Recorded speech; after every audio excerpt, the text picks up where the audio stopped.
Good day, viewers. We're off to town. Gonna make a little dump run, maybe get a sandwich or something when I'm in town.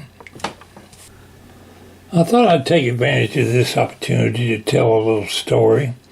I was reminiscing the other day of my childhood, living in the city of O'Galley, Florida. I lived there from, I guess, about the 4th grade until I graduated from high school. Went off to the Navy. And I've only been back to occasional visits. But as I grew up in that little town, my brother and I practically lived at the river. We fished almost every day during the summer especially. We would go down to a little wooden pier by the O'Galley Library, which is adjacent to the O'Galley Causeway, right close to it. It goes across the Indian River. But we had some good old times going down there to fish off that causeway. We lived about 2 miles from the causeway, so it was no problem at all to walk down there. And I was reminiscing the other day about that old O'Galley Pier. And I looked online, it's still there. It's been fixed up a lot more fancy than it was when I was a kid. We caught fish like speckled trout, silver trout, whiting, yellowtail, trash fish, what we consider trash fish like blowfish, catfish, channel cats, what they are. You know, you can't eat channel cats out of the river. And they're not like freshwater cats, they're more of a saltwater catfish. So they're really just a trash fish. Nobody keeps them. But we had a good time fishing almost every day, and I kind of miss those days, carefree days from my childhood. We would take 35 cents if we could scrounge it up. More than once we went and cashed in some Coke bottles or something. You could return Coke bottles for a deposit. I think it was like 2 cents a bottle. And it didn't take too many bottles to drum up. There's a funeral going by. We was stopping for it. But we would drum up our 35 cents, go down to the bait and tackle store right there by the O'Galley Causeway and buy a little box of frozen shrimp. That was on good days. When we had 35 cents, we'd buy some frozen fish, and we'd go down there and fish till all the shrimp was gone. More than once, we'd bring home a mess of fish. We had a deal with at home. If we brought home a fish, my stepmother would clean them. More than not, often if she was working, we cleaned them ourselves. Just don't bring nothing home with fur on it. She ain't cleaning that. You got to do that yourself. Like if you've been out rabbit hunting or something. Anyway. I was reminiscing about fishing. I remember one time on that O'Galley Pier, we wasn't catching too much that day. I think I had a few yellowtails. I caught a yellowtail, that's what it was, a little yellowtail, only 3 or 4 inches long. It's disgusting. We're not catching nothing today. I had a spinning rod with a Fluger reel on it. F-L-U-G-E-R. Don't ask me why I remember the name of that reel, but I do. I caught this yellowtail. I'm out on the end of this O'Galley Pier. Library Pier, I think some people refer to it down there. I just, out of disgust, I cast the yellowtail back out in the river. He's still attached to the end of my line. He's you know, the hook is in his mouth. I haven't took him off. I casted him out as far as I could get him, reeled him back in, casted him out again. I casted this yellowtail fish out there, I don't know, a good 20, 30 yards. About the second time it hit the water, here comes this old lanky brown pelican flying over. Swoops down and snatches up my fish. I mean, he literally chomped down on that yellowtail fish. He's got it, the hook, the line, and everything in his mouth. I done caught myself a pelican. What the hell am I going to do? I'm yanking, trying to give me back my fish. He yelled, "You nasty pelican."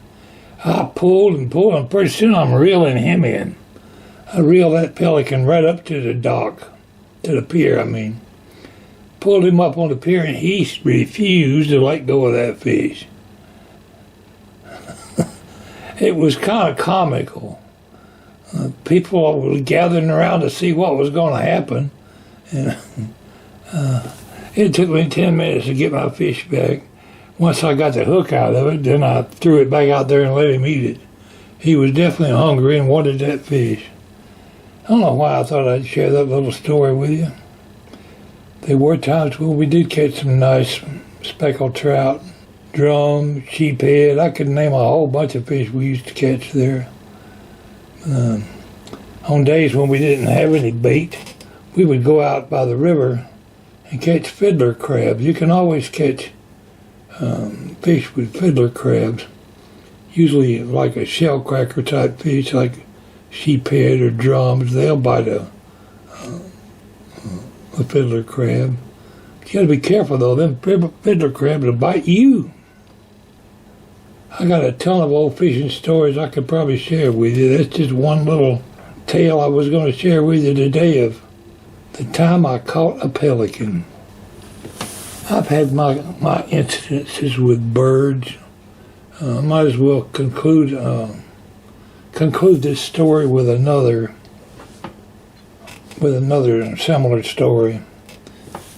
After I got out of the Navy, my parents had moved to Blue Ridge, Georgia. We lived in a little town called Morganton, Georgia. I'm up on the side of this mountain, sitting on a spring, sitting on a big rock by the spring that supplied water to the farm down below. We were a good, way up the side of the mountain.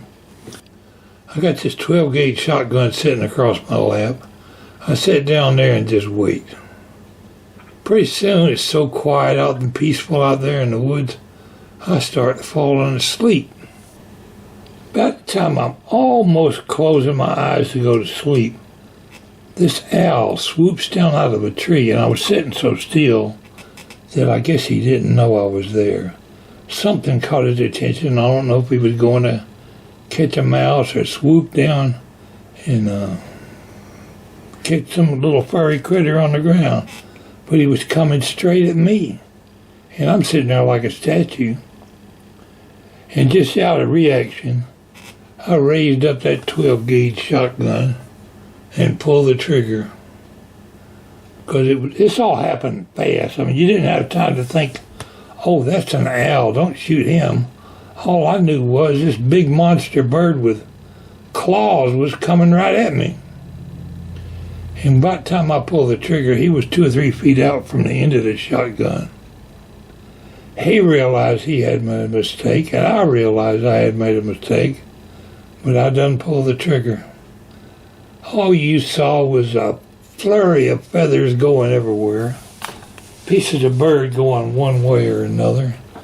That was the end of that old owl that day. Any other time I wouldn't have shot the owl. It was just a reaction. I blowed that owl to smithereens.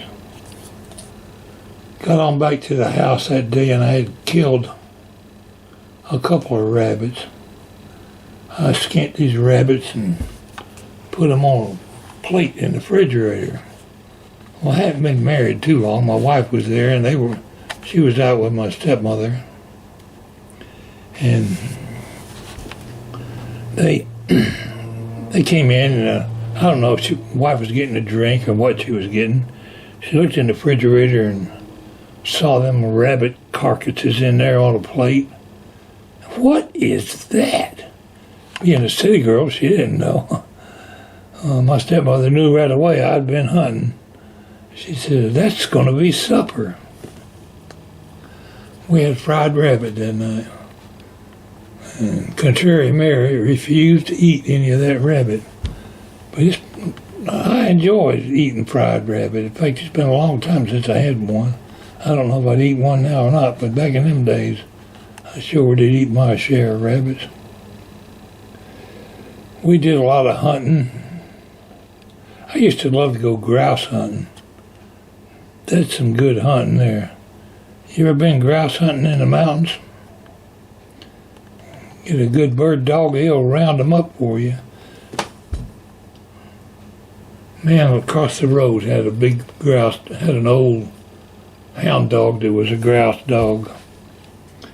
And I went and took his dog with me. He loved to hunt. He would round me up a grouse and I'd knock him off. Grouse is a good sized bird and you get a pretty good meal out of them. I hadn't been hunting now in years and years. And come to think of it, I ain't been fishing in a coon's age. But that's the end of my little story that I'm sharing with you today. As we drive to town and get this little sandwich and head on back to the house. At one point in this video, as we're driving back home, I encountered a pedestrian run out in front of me and come right out of the Waffle House. And I didn't know if I was going to hit him or what. He sure gave me quite a scare. And I made a video about it. I'll include a link below to my video about some kind of fool in the middle of the road. If you hadn't seen Some Kind of Fool, check it out. Anyway, that's going to conclude my little storytelling time with y'all today. We're going to get on down the road here, and I appreciate you listening to me. We'll catch you next time. This is Pwalpar saying, y'all have a good evening.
Damn, boy. What kind of fool are you?